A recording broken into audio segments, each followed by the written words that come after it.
If we're talking about integrated part of global value chains and making the government's Make for the World initiative become really active, we also have to look critically at the port sector, to be sure that they're also efficient to achieve the intent of such initiatives that you have mentioned. So how here can the private and public sectors come together to increase port efficiency? And I think, this means evacuation of goods, delivery of goods. So that also means road transport and rail transport to the ports. So integration with other transport modes that you mentioned, integration with authorities, I'm talking customs. Is there maybe even a large role for technology to play here? Definitely, technology will help us share the information, because why you have delays in Indian logistics, the total timeline, is that you have multiple agencies asking for the information, which is right also. But since these entities have been, I would say, because most of it is now coming together, these entities have been working in silos. So I need to share the information to different agencies at the same time, or wait for the first one to clear so that I go to the next, and then I go to the third one. So that chain definitely needs to be curtailed.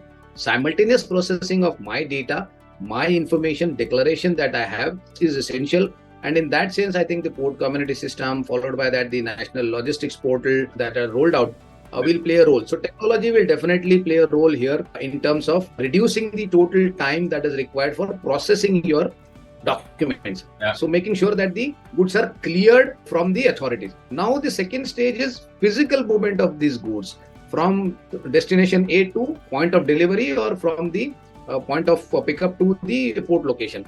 This is where I believe you're talking about the integration of various modes, and also seamless movement of goods from one mode to another mode. Again, this is one area work is currently going on. But there are areas where I think we can look at the global best practices and see if we can bring those on board to see to it that when we change the mode, we don't have to really get into further documentation, and there is no hold-up time in the whole process. More and more, Government of India is also becoming more transparent. They are putting up the onus on the cargo owners or the customer or the end user, saying that we believe that you will give the correct declaration, and if you are found guilty of anything, then there will be heavy penalties. So rather than becoming more of a regulator, I think the government is also looking at areas where they can start the process of self-declaration and believing in what you are saying.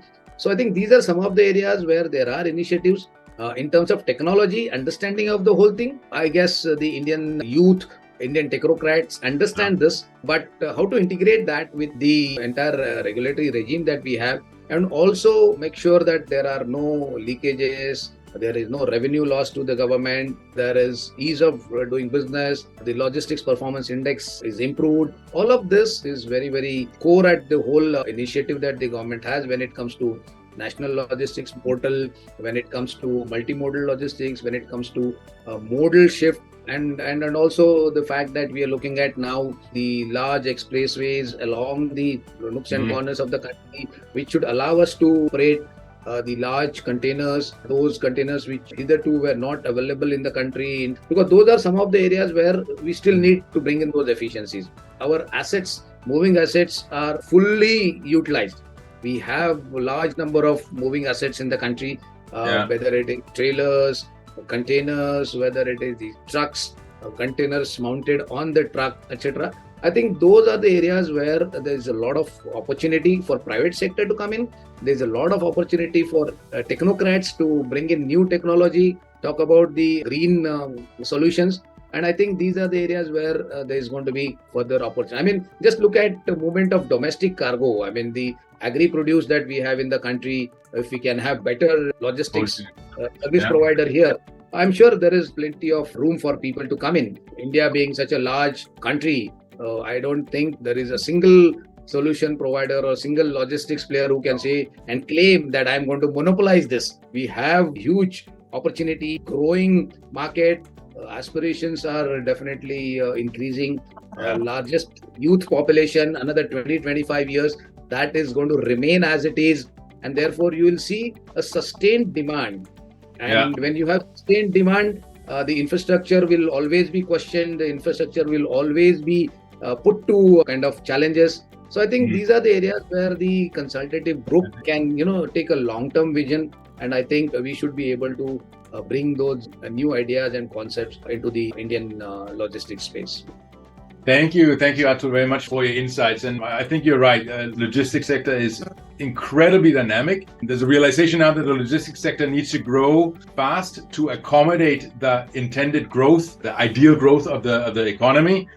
There's obviously a lot of initiatives going on, a lot of thinking going on in the government, and a big push from the government, but also in the private sector. So I think the timing of the consultative group is highly ideal. Thank you very much for taking upon yourself to convene such a group, and also thank you for all your insights here, which I think is very important to bring out and create awareness about. Thank you very much. Thank you. I think we should try and see more and more people to come speak about their ideas, about their concepts. I think that will help us drive certain points because at the end of the day, we have to understand that the Indian regulatory regime is such where you have administrative expertise with the government, but the sectoral input will have to be given from the domain industry people, because otherwise for the government to manage such a large country and also to look at something which is across the board implementable, they get stuck. So I think this is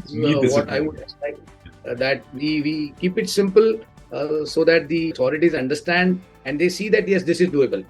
Because if the solutions become too technical, because you have to understand that we are talking about the solutions or the ideas being implemented by somebody who's living in Hubli, somebody who's living in probably in the northeastern region, because the cargo is there in all these destinations. It's not just but it has different requirements, different so we'll have to make it that way, a little simple for people to both take decisions and also implement subsequently. So that is my only request, that let's have such people also come and speak about their expectation, including the stakeholders. I mean, the general public. Why not look at what are they expecting?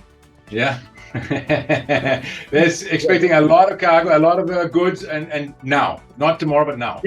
Yes, exactly. Because see, that's the transform India today. When they see that I want something and I have money, then they can't wait. That's human, exactly. Once you're taking the decision, then you want it now. Yes, that is what it is. Yeah.